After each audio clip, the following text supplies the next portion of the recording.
हाय, hello, नमस्कार. कशा आहेत सर्वजण? तर स्वागत आहे तुमचं माझ्या आणखीन एका नवीन व्हिडिओमध्ये. तर तुम्हाला दिसतच असेल माझं इथं ड्रेसिंग ड्रॉवर आहे हा, आणि त्याच्यामध्ये मी हे सर्व साहित्य जे ठेवलेलं आहे, माझे बांगड्या, क्लचर, इयरिंग्स, मेकअप साहित्य, टिकल्या वगैरे. तर मी आज तुम्हाला दाखवणार आहे की ड्रेसिंग ड्रॉवर कसं ऑर्गनाईज करायचं. आता बघा, आपण बऱ्याच वेळाला काय होतं, आपण काढलं की तसंच ठेवून देतो आणि मग आपल्याला पुन्हा ज्यावेळेस पाहिजे असतं त्यावेळेस ते व्यवस्थित सापडत नाही. तर त्याच्यासाठी आपण ते कसं ऑर्गनाईज करायला पाहिजे, किंवा जे आपली अँटिक ज्वेलरी वगैरे असते तर आपण ती कशी व्यवस्थित ठेवली पाहिजे जेणेकरून ती खराब होणार नाही, हे मी आज तुम्हाला सांगणार आहे. तर माझा व्हिडिओ शेवटपर्यंत नक्की बघा आणि आवडल्यास मला कमेंट करून नक्की सांगा माझा व्हिडिओ कसा वाटला ते. आपण काय करतो, इयरिंग्स वगैरे असेच टाकून देतो. जरी एक सेपरेट बॉक्स असेल तरी पण ते असं टाकलं की मग सापडत नाही, आणि मग एक सापडतं एक सापडत नाही, आणि मग सगळा आपला गोंधळ होतो. तर आपण आता हे कसं ऑर्गनाईज करायचं ते मी तुम्हाला सांगणार आहे. तर आपल्या बँगल्स किंवा ज्या बांगड्या असतात त्या व्यवस्थित राहण्यासाठी आणि आपल्याला त्या पटकन भेटण्यासाठी आपण काय करायचं ते आता पाहून घ्या. आता या सर्व बँगल्स ऑर्गनाईज करण्यासाठी मी इथे एक प्लॅस्टिकचा बॉक्स घेतलेला आहे. तो कशाच्या तरी सामानाचा होता, तर तो मला सापडला, मग मी घेतला. तर त्याच्यासाठी बँगल ऑर्गनाईज करण्यासाठी आपल्याला ऑर्गनायझर पाहिजे. तर मी पेपरपासून ते तयार करून घेणार आहे. तर ते कसे, तर पेपर असे एकत्र घ्यायचे आणि त्याचे साईजनुसार कट करून घ्यायचे. आपण पेपरऐवजी जे पुठ्ठे असतात त्याचाही छान यूज करू शकतो. माझ्याकडे पुठ्ठा नव्हता म्हणून मी हे घरातला पेपर घेतला होता. पेपर तर सर्वांकडेच असतो. असे गुंडाळी करून त्याला रबर लावून घेतले. तुम्ही स्टेपलर ने पिन लावून घेऊ शकता, किंवा फेविकॉलने पण ते चिटकून घेऊ शकता. असे छान अशा गुंडाळ्या 2 मी केलेल्या आहेत, म्हणजे भरपूर आपल्या बांगड्यामध्ये बसतील आणि छान अशा ऑर्गनाईज होतील. तर असं छान पद्धतीने हे 2 ऑर्गनायझर तयार झाले आहेत. तर अगोदर सगळ्या बांगड्या व्यवस्थित सेपरेट करून घेतल्या मी. त्यानंतर पेपरच्या गुंडाळीमध्ये घालून छान अशा लावून घेतल्या. तर खूप छान अशा सर्व बांगड्या बघा आपल्या ऑर्गनाईज झालेल्या आहेत. दिसायलाही छान दिसतं आणि आपल्याला घाईच्या वेळी पटकन सापडतं.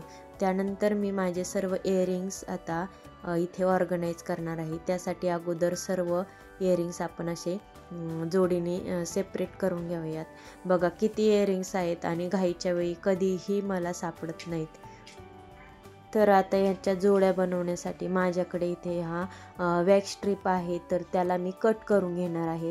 वॅक्स स्ट्रिप्स वगैरे नसतील तर आपल्याकडे जाड असे पुठ्ठे असतात पहा, आपल्या म्हणजे ड्रेसचे किंवा साड्यांचे जे बॉक्स असतात त्याचे जे असे पुठ्ठे असतात ते कट करून घ्यायचे आणि त्याला होल पाडून त्यामध्ये असे ते फिक्स करून घ्यायचे, जेणेकरून ते इकडे तिकडे पडणार नाहीत आणि मग आपल्याला अगदी आपल्याला हवा तसा जोड आपल्याला मिळत जाईल.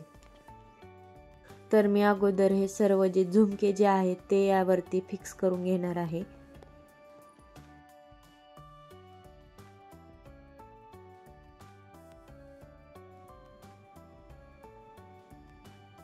अशा पद्धतीने छान आपले झुमके फिक्स झाले आहेत. त्यानंतर हे सर्व इयरिंग्स आणि झुमके मी त्या स्ट्रीपवरती फिक्स करून घेणार आहे, जेणेकरून आपल्याला ते व्यवस्थित सापडतील.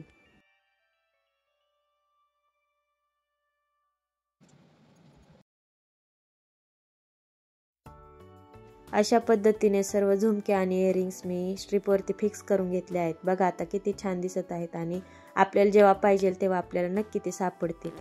आता हे ठेवण्यासाठी ना माझ्याकडे इथे असं एक मिठाईचा बॉक्स होता. म्हणजे आम्ही जेव्हा ट्रिपला गेलो होतो तिथून शिवमसाठी चॉकलेट आणले होते, तर त्याचाच हा रिकाम बॉक्स आहे. त्याच्यामध्ये मी सर्व झुमके ठेवून घेणार आहेत, म्हणजे झुमके जेव्हा पाहिजे तेव्हा आपल्याला सेपरेट मिळतील. आणि ज्या रिंग्स आहेत त्या मी एका वेगळ्या बॉक्समध्ये ठेवणार आहे. तर हा एक बॉक्स आहे, त्याच्यामध्ये मी हा सर्व रिंग्स ठेवणार आहे.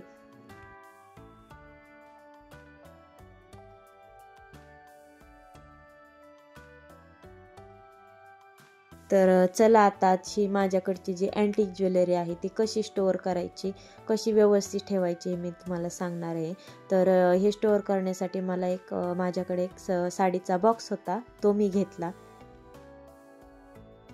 आणि ही अँटिक ज्वेलरी जी आहे ती नेहमी अशा पाऊचमध्येच ठेवायची, जो आपल्याकडं प्लॅस्टिक पाऊच असतो त्यामध्ये.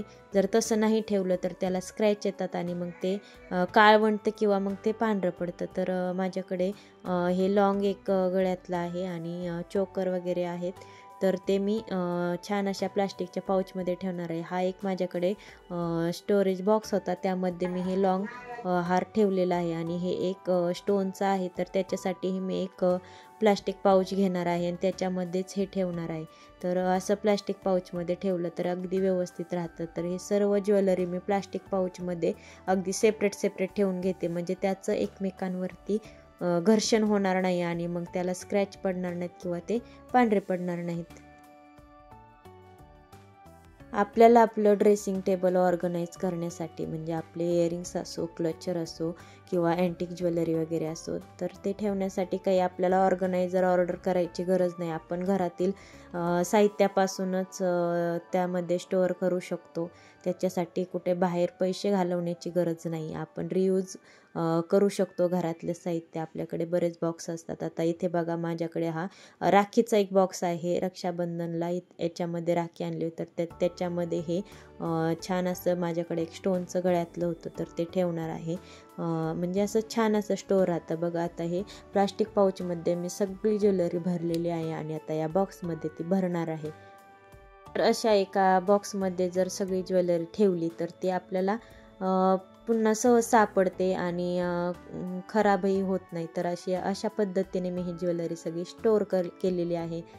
तर ना, माझ्याकडे हे क्लचर आणि साडी पिन्स होते आणि ते सर्व मी एकत्रच ठेवले होते. तर असं कधीच नाही करायचं, कारण मग आपण क्लचर शोधत असू तर आपल्याला तर पिनेचं टोक लागू शकतं. आणि आणखीन एक गोष्ट म्हणजे पिना नेहमी अशा बंदच करून ठेवायच्या, म्हणजे त्याच्या हुकमध्ये ते बंद करून ठेवायचे, जेणेकरून आपण जेव्हा शोधतो तेव्हा आपल्याला ते लागत नाही किंवा टोचत नाही. आता इथे मी मेकअपचं साहित्य आहे तेही एका बॉक्समध्येच असं ऑर्गनाईज करून ठेवणार आहे, म्हणजे आपल्याला कुठे बाहेर जायचं असेल तर आपल्याला हा बॉक्स कॅरी करता येतो.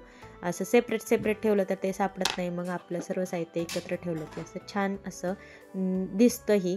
आणि बघा, इथे माझं सर्व साहित्य, jewellery, nail paint, sari pins, bangles, earrings, मेकअपचं साहित्य सगळं व्यवस्थित ऑर्गनाईज झालेलं आहे आणि एकदम सुटसुटीत वाटते. आणि मला जेव्हा पाहिजे तेव्हा मी आता अगदी मला सहजपणे ते मिळेल. तर तुम्ही अशा पद्धतीने घरातील साहित्यांचा, बॉक्सचा, साडीच्या बॉक्सचा किंवा आपले मिठाईचे बॉक्स वगैरे असतात याचा रियूज करून आपली ज्वेलरी आणि आपले इयरिंग्स वगैरे, आपलं ड्रेसिंग ड्रॉवर ऑर्गनाईज करू शकता. तर माझा व्हिडिओ तुम्हाला कसा वाटला मला नक्की सांगा आणि माझ्या नवीन व्हिडिओ पाहण्यासाठी माझ्या चॅनलला सबस्क्राईब करा. व्हिडिओ शेवटपर्यंत पाहिल्याबद्दल धन्यवाद. भेटू आणखीन एका नवीन व्हिडिओमध्ये.